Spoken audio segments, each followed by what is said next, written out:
आधुनिक भारत के इतिहास में आज हम ब्रह्म समाज को देखेंगे। इससे पिछली वीडियो में हमने देखा कि भारतीय धर्म एवं समाज में एक और जो भारतीय संस्कृति से प्रेरित हैं यानी कि स्वदेशी हैं, जिसमें एक यथास्थितिवादी है और दूसरे पुनर्स्थापनावादी हैं। यथास्थितिवादी में ये अपने धर्म में कोई बदलाव नहीं चाहती है और पुनर्स्थापनावादी में ये अपने धर्म को बढ़ावा देना चाहती हैं। जैसे आर्य समाज, जिसमें कहा गया है कि वेदों की ओर लौटो, और देवबंद आंदोलन, जिसमें कुरान और हदीस की बातों को कहा गया है। अगर हम पाश्चात्य संस्कृति से प्रेरित यानी कि जो पाश्चात्य प्रभावित हैं उनमें दो हैं, जैसे एक प्रगतिशील, दूसरा अतिवादी। प्रगतिशील में प्राचीन भारतीय भी शामिल है और आधुनिक पाश्चात्य भी संस्कृति भी शामिल है। जैसे कि हम ब्रह्म समाज को देखेंगे, जिसको राजा राम मोहन राय द्वारा इसकी स्थापना की गई। और एक हैं अतिवादी। अतिवादी में ये पूर्ण परिवर्तन चाहते हैं, जैसे यंग बंगाल आंदोलन। तो आज हम ब्रह्म समाज को देखेंगे। ब्रह्म समाज की स्थापना राजा राम मोहन राय द्वारा की गई और इन्हें कई भाषाओं का ज्ञान प्राप्त था। इन्हें कई भाषाओं का ज्ञान प्राप्त था। अगर हम इनको भाषाओं को देखें कि इन्हें किन किन भाषाओं का ज्ञान प्राप्त था, जैसे फारसी, अरबी,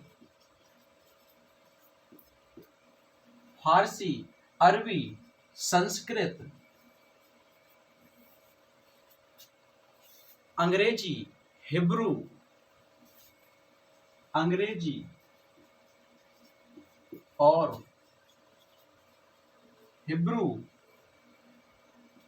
लैटिन। इन्हें कुल 12 भाषाओं का ज्ञान प्राप्त था। कुल 12 भाषाओं का ज्ञान प्राप्त था। हम राजा राम मोहन राय के जन्म की बात करें तो राजा राम मोहन राय का जन्म 22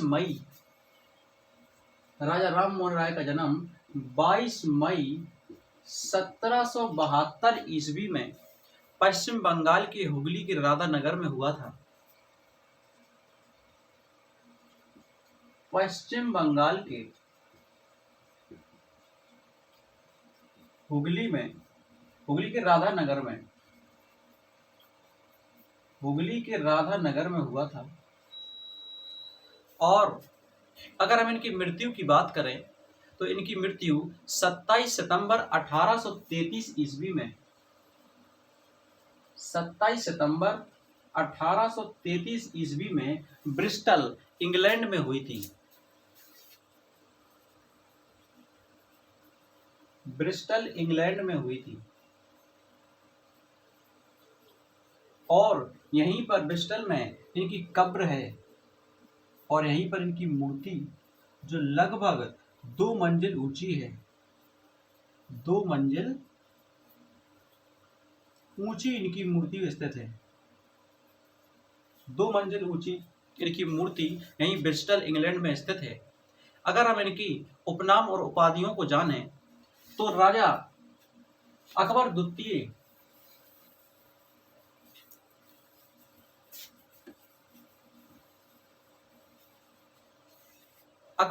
के द्वारा इन्हें राजा की उपाधि दी गई थी 1831 ईस्वी में। अगर हम इनके उपनाम या उपाधि को जाने तो इनको राजा की जो उपाधि है वो 1831 ईस्वी में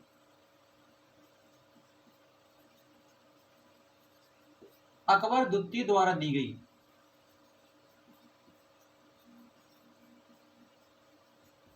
अकबर द्वितीय द्वारा राजा राम मोहन राय को राजा की उपाधि 1831 ईस्वी में अकबर द्वितीय के द्वारा दी गई और इनको आधुनिक भारत का जनक या पिता कहा जाता है। इनको आधुनिक भारत का, राजा राम मोहन राय को आधुनिक भारत का जनक या पिता कहा जाता है और इनको सामाजिक एवं धार्मिक सुधार के अग्रदूत के रूप में भी जाना जाता है। इनको सामाजिक या धार्मिक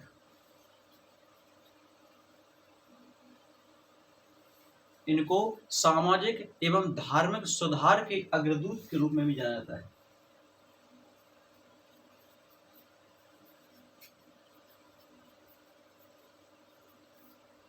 अग्रदूत के रूप में भी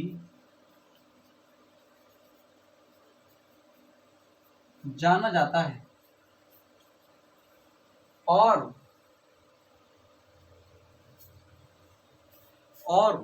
इनको पत्रकारिता के अग्रदूत के रूप में जाना जाता है।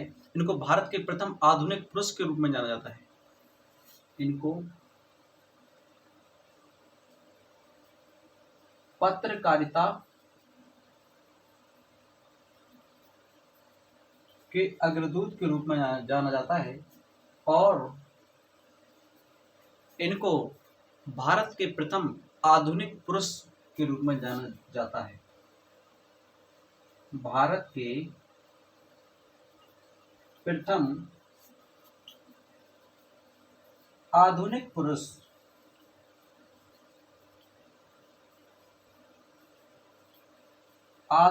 के रूप में जाना जाता है।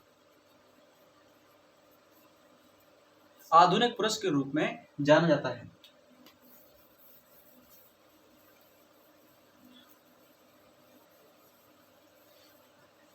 और भारतीय राष्ट्रवाद के जनक के रूप में भी राजा राम मोहन राय को जाना जाता है।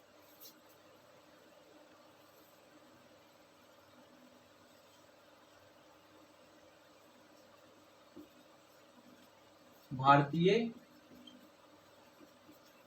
राष्ट्रवाद के जनक के रूप में भी राजा राम मोहन राय को जाना जाता है और सुभाष चंद्र बोस ने इन्हें युगदूत कहा है। अगर हम इनके युगदूत की बात करें, युगदूत इनको सुभाष चंद्र बोस ने राजा राम मोहन राय को युगदूत कहा है।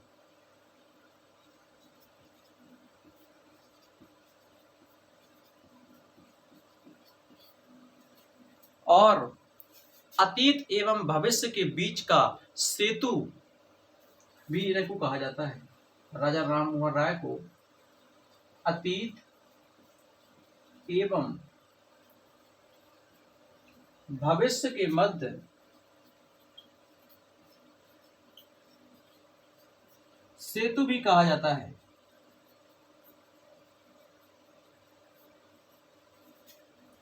अतीत एवं भविष्य के बीच का सेतु इनको कहा जाता है। और राजा राम मोहन राय 1803 से 1814 तक दीवान के पद पर रहे जॉन डिग्बी के यहाँ पर। ये 1803 से 1814 के मध्य राजा राम मोहन राय जॉन डिग्बी के यहाँ पर दीवान के पद पर रहे। अब हम राजा राम मोहन राय की विचारधारा को देखेंगे कि किस विचारधारा के समर्थक थे और इन्होंने किस विचारधारा का विरोध किया। अब हम राजा राम मोहन राय की विचारधारा को देखेंगे।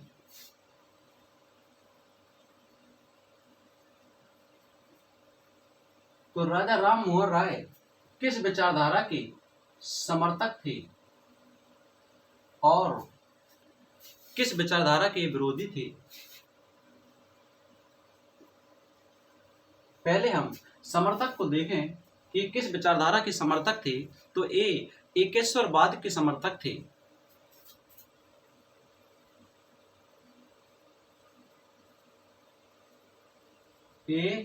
एकेश्वरवाद के समर्थक थे और एकेश्वरवाद के समर्थक थे और आत्मा की अमरता, आत्मा अमर है, आत्मा की अमरता के समर्थक थे। इसके साथ एक स्त्री शिक्षा के समर्थक थे, विधवा विवाह के समर्थक थे। स्त्री शिक्षा के समर्थक और विधवा विवाह, विधवा विवाह, विधवा विवाह के ये समर्थक थे और स्त्रियों का उत्तराधिकार के समर्थक, अंतर्जातीय विवाह के समर्थक थे और सर्वधर्म का सम्मान, यानी कि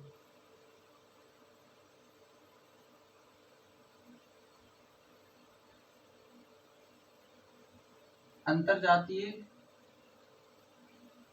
विवाह के समर्थक और सर्वधर्म का समर्थक, यानी कि सर्वधर्म संभाव, सर्वधर्म संभाव।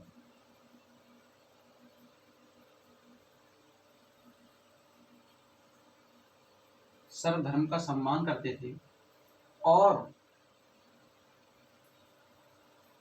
इसके साथ ही एक अंग्रेजी शिक्षा के समर्थक थे। अंग्रेजी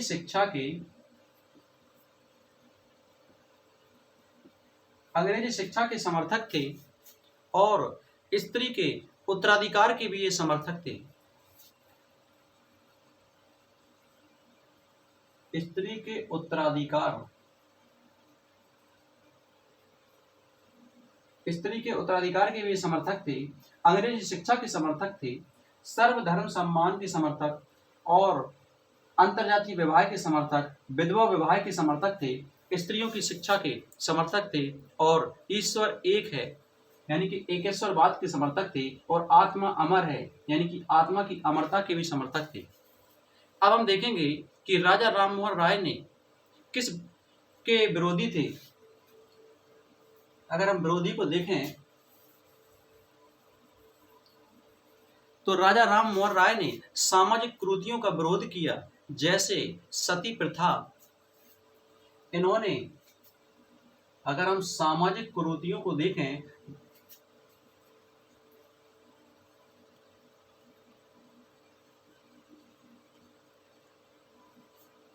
सामाजिक कुरीतियों का इन्होंने विरोध किया और हम सामाजिक कुरीतियों में देखें सती प्रथा, सती प्रथा का इन्होंने विरोध किया।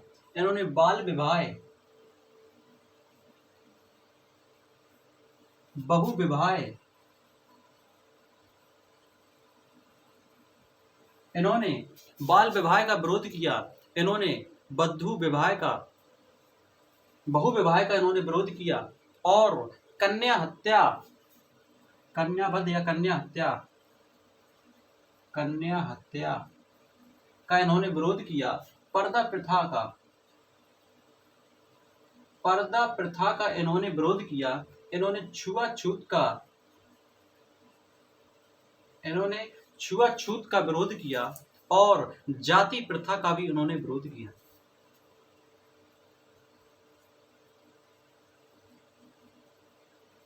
जाति प्रथा का इन्होंने विरोध किया। इसके साथ अगर हम धार्मिक बुराइयों को देखें तो जिसमें इन्होंने मूर्ति पूजा का विरोध किया, इन्होंने पुरोहितवाद का विरोध किया। ये तो है सामाजिक कुरीतियां, जैसे सती प्रथा, बाल विवाह, बहु विवाह और कन्या हत्या, पर्दा प्रथा, छुआछूत और जाति प्रथा। अब हम देखेंगे कि इन्होंने धार्मिक बुराइयों का विरोध किया।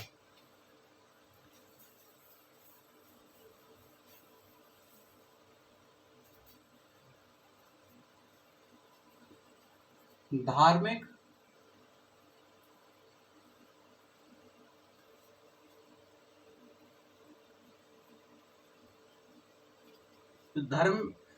बुराइयों का विरोध और इन धार्मिक बुराइयों के विरोध में इन्होंने मूर्ति पूजा का विरोध किया।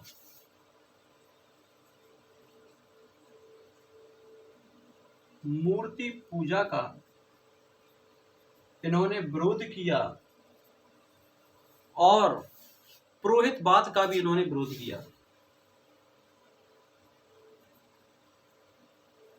पुरोहितवाद का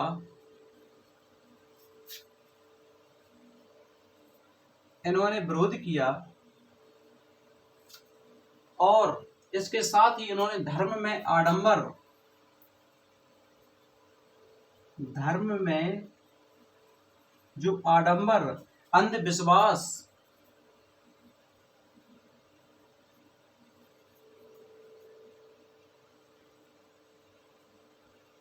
अंधविश्वास और एक कर्मकांड के भी विरोधी रहे। कर्मकांड के ये विरोधी रहे।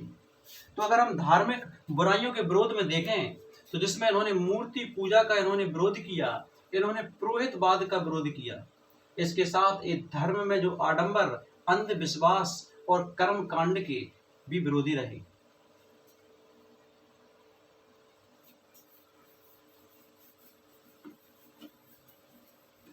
अब हम राजा राम मोहन राय की पुस्तकें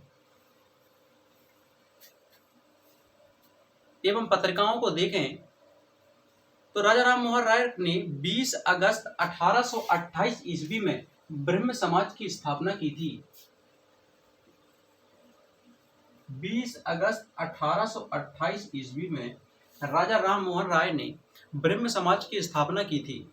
और अगर हम पत्रिकाएं और पुस्तकों की बात करें, पत्रिकाएं और पुस्तकों की बात करें तो 1809 ईस्वी में राजा राम मोहन राय ने तोहफात उल मुवाहिद्दीन,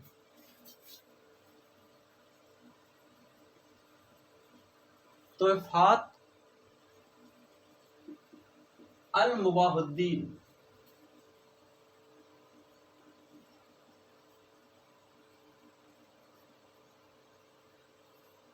तोहफात अल मुवाहिद्दीन जो कि फारसी भाषा में थी, ये फारसी भाषा में थी और इसमें इन्होंने मूर्ति पूजा का खंडन किया। इसमें इन्होंने मूर्ति पूजा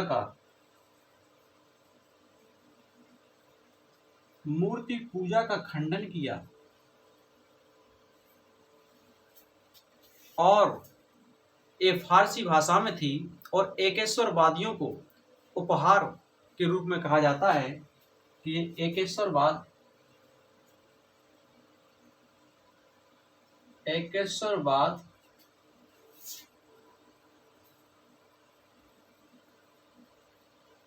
एकेश्वरवादियों का उपहार इसे कहा जाता है। तोहफात उल मुवाहिद्दीन को ये फारसी भाषा में थी और इसमें मूर्ति पूजा का खंडन किया गया। दूसरी जो 1820 ईस्वी में precepts of Jesus precepts of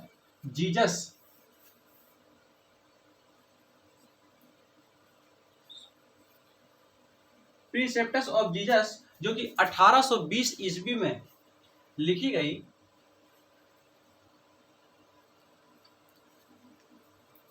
इसमें एक guide to the peace and heaven, इसमें ईसा के नीति, वचन, शांति एवं स्वर्ग का मार्ग की बात की गई है और इसमें ईसाई मिशनरियों के जो आडंबर है उसका विरोध किया गया और इसको जॉन डिग्बी की सहायता से लंदन में 1823 ईस्वी में प्रकाशित करवाया गया। अगर हम इसकी बात करें तो इसमें ईसा के नीति वचन,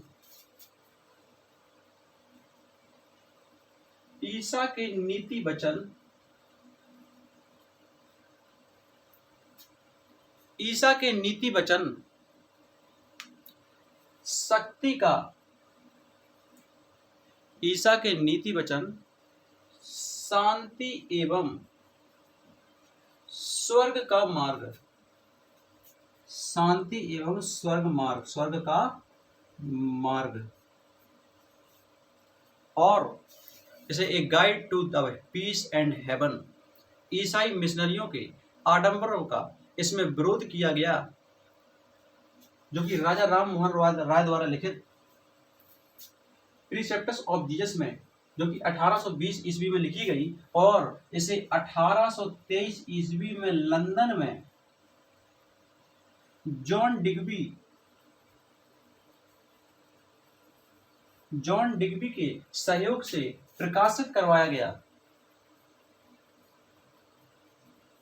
जिसमें जो ईसाई मिशनरियों के जो आडंबर थे उनका विरोध किया गया।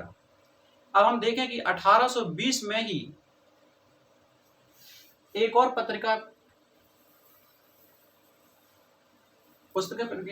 पत्रिकाएं प्रकाशित होती हैं, जिसका नाम है ब्रह्मनिकल मैगनीज।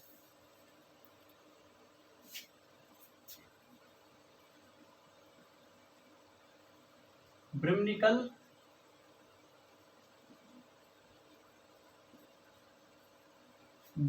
मैगनीज, ब्रह्मनिकल मैगजीन है, ब्रह्मनिकल मैगजीन। ये ब्रह्मनिकल मैगजीन 1820 ईस्वी में अंग्रेजी भाषा में प्रकाशित होती है। 1820 ईस्वी में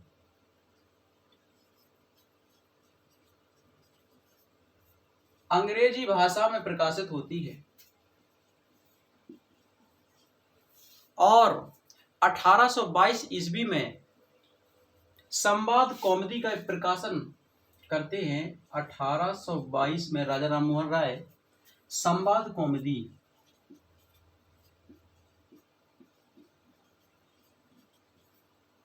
संवाद कौमुदी का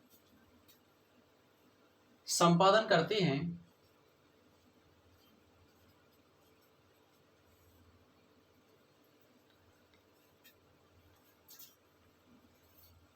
1822 ईस्वी में संवाद कौमुदी में ये बंगाली भाषा में साप्ताहिक थी।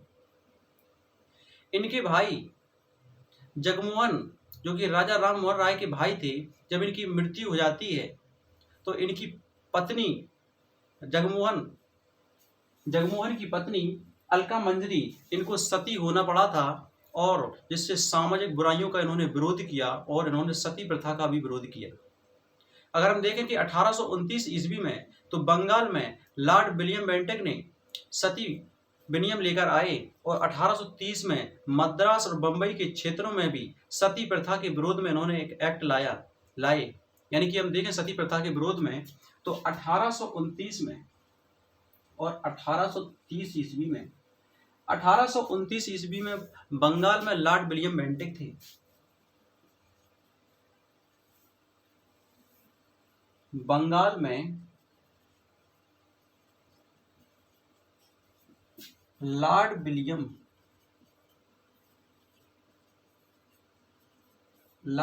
बेंटिक ये सती विनियम लेकर आए, और 1830 ईस्वी में बंबई और मद्रास के क्षेत्रों में, बंबई और मद्रास के क्षेत्रों में सती प्रथा के विरोध में एक एक्ट लेकर आए लॉर्ड विलियम बेंटिक। और किसके लिए लेकर आए? सती प्रथा को समाप्त करने के लिए। बंबई और मद्रास के क्षेत्रों में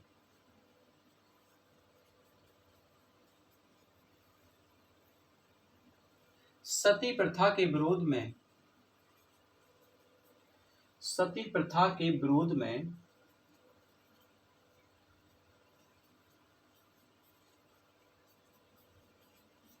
एक एक्ट लेकर आए,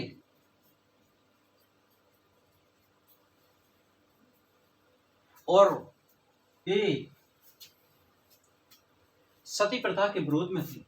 सती प्रथा को समाप्त करने के लिए, सती प्रथा को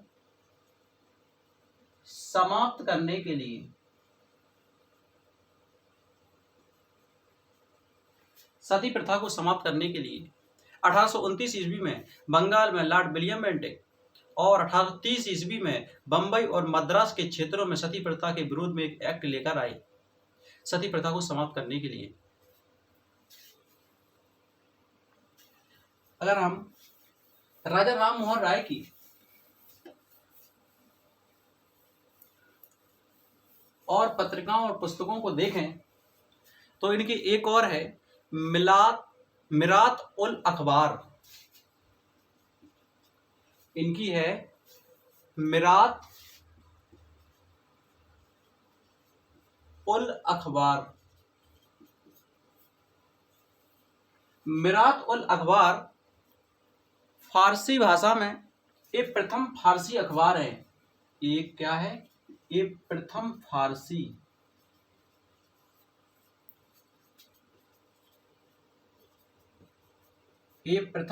अखबार है, यानी कि फारसी भाषा में, और इसे बुद्धि का दर्पण भी कहा जाता है। इसे बुद्धि का दर्पण कहा जाता है। इनकी और हैं जैसे प्रज्ञा का चांद, प्रज्ञा का चांद, बांग्ला व्याकरण का संकलन, बांग्ला व्याकरण का संकलन, उपनिषदों का बांग्ला अनुवाद, बांग्ला व्याकरण का संकलन, और उपनिषदों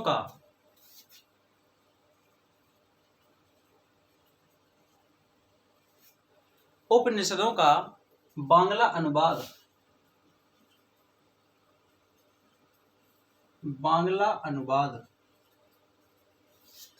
इसके साथ साथ वेद मंदिर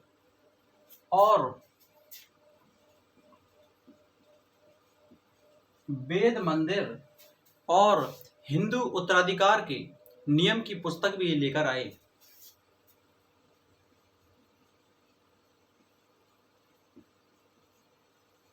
हिंदू जो उत्तराधिकार हैं उनके नियम की पुस्तक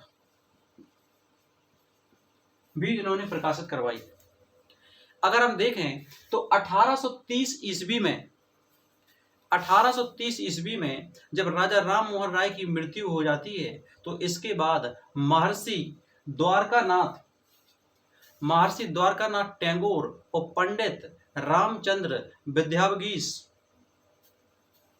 इस ब्रह्म समाज को संभालते हैं।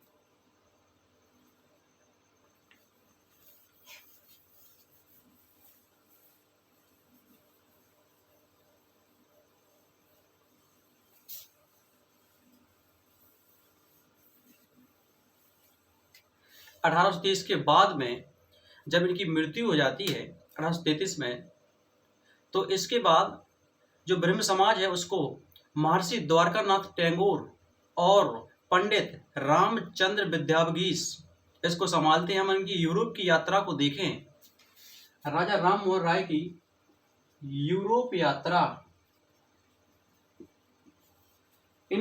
यात्रा देखें तो मुगल सम्राट अकबर द्वितीय के पेंशन के मामले में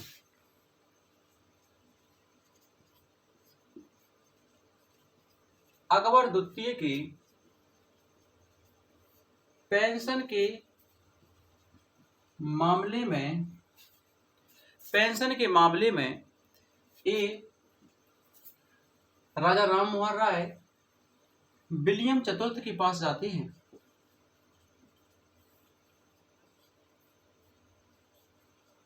विलियम चतुर्थ के पास जाते हैं। 1831 ईस्वी में इंग्लैंड जाते हैं विलियम चतुर्थ के पास, और इनकी इंग्लैंड में ही मस्तिष्क ज्वर के कारण इनकी मृत्यु हो जाती है 1833 ईस्वी में। यानी कि 1831 ईस्वी में अकबर द्वितीय के पेंशन के मामले में ये विलियम चतुर्थ के पास यानी कि जो लंदन में जाते हैं और यहीं पर यानी कि लंदन में ही ब्रिस्टल में जो कि इंग्लैंड में है, ब्रिस्टल में 1833 ईस्वी में इनकी 1833 ईस्वी में इनकी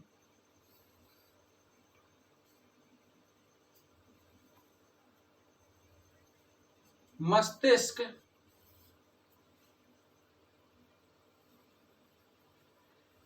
1833 ईस्वी में इनकी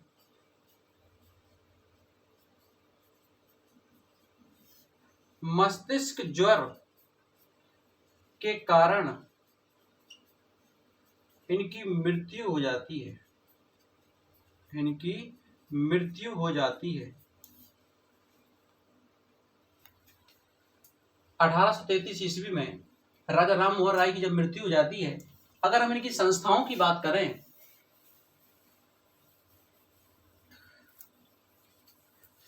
राजा राम मोहन राय की हम संस्थाओं की बात करें तो एक तो ब्रह्म समाज जो 20 अगस्त 1828 ईस्वी में इनकी स्थापना की, और दूसरी देखें तो हम आत्मीय सभा, हम पहली देखेंगे आत्मीय सभा।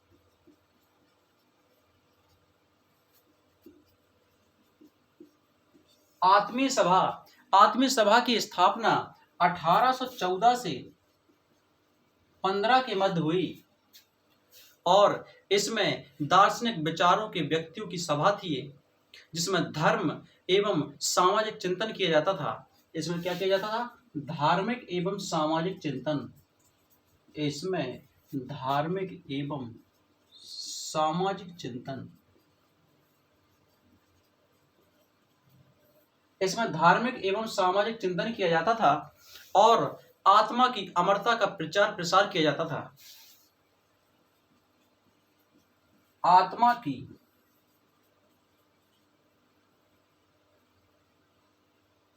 की अमरता का प्रचार एवं प्रसार किया जाता था।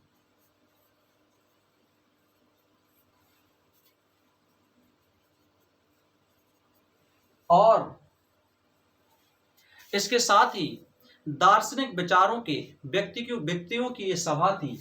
यानी कि ये क्या थी?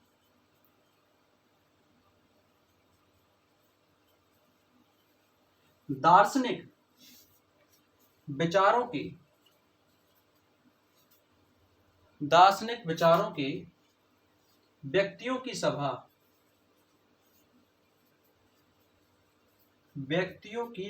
थी। दूसरी हम संस्था को देखें,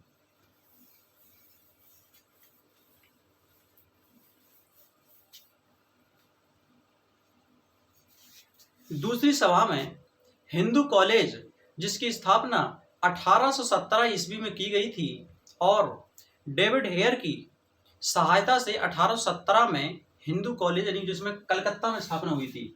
अगर हम हिंदू कॉलेज को देखें, हिंदू कॉलेज की स्थापना 1817 में हुई थी, और किनके सहयोग से हुई थी? तो डेविड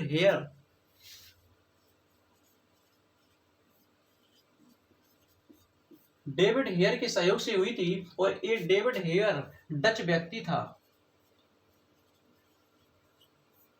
ये डेविड हेयर डच व्यक्ति था, और इसमें आधुनिक शिक्षा, जिसमें अंग्रेजी शिक्षा भी शामिल थी, और 1855 तक ये हिंदू कॉलेज रहा, जिसके बाद ये 1855 तक हिंदू कॉलेज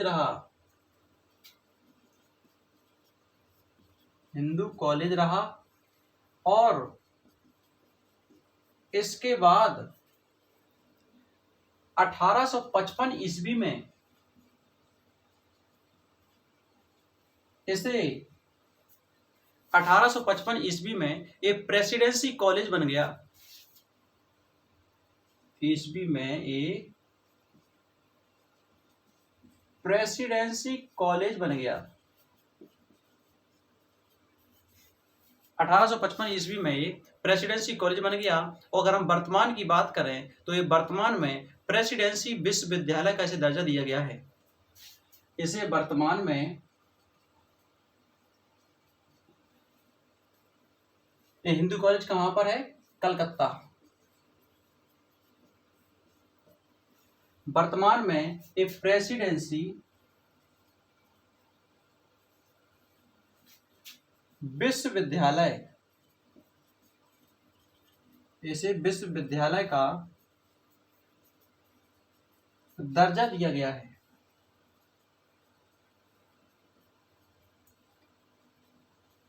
इसे विश्वविद्यालय का दर्जा दिया गया है।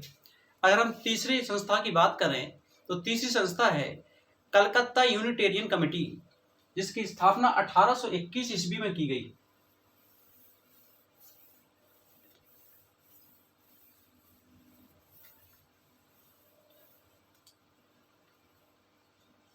तीसरी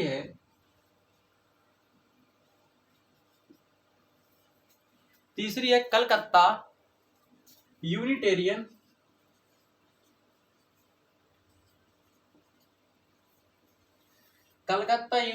कमेटी, और इसकी स्थापना 1821 ईस्वी में की गई, और ये एकेश्वरवाद के समर्थक थे। ये कमेटी किसकी समर्थक थी? ये कमेटी एकेश्वरवाद की, एकेश्वरवाद की समर्थक।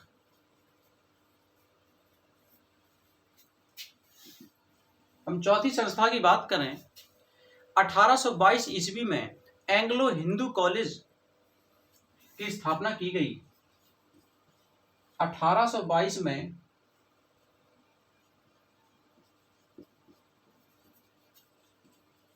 एंग्लो हिंदू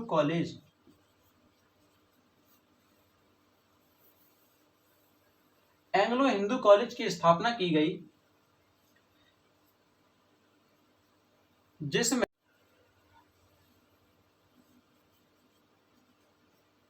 हिंदू धर्म और पाश्चात्य धर्म, हिंदू धर्म और जो पाश्चात्य, अंग्रेजी पाश्चात्य, हिंदू धर्म और अंग्रेजी पाश्चात्य को मिलाकर एक एंग्लो हिंदू कॉलेज का गठन 1822 ईस्वी में किया गया। अगर हम पांचवी संस्था की बात करें तो 1825 ईस्वी में वेदांत कॉलेज की स्थापना की गई। 1825 में वेदांत कॉलेज की स्थापना की गई।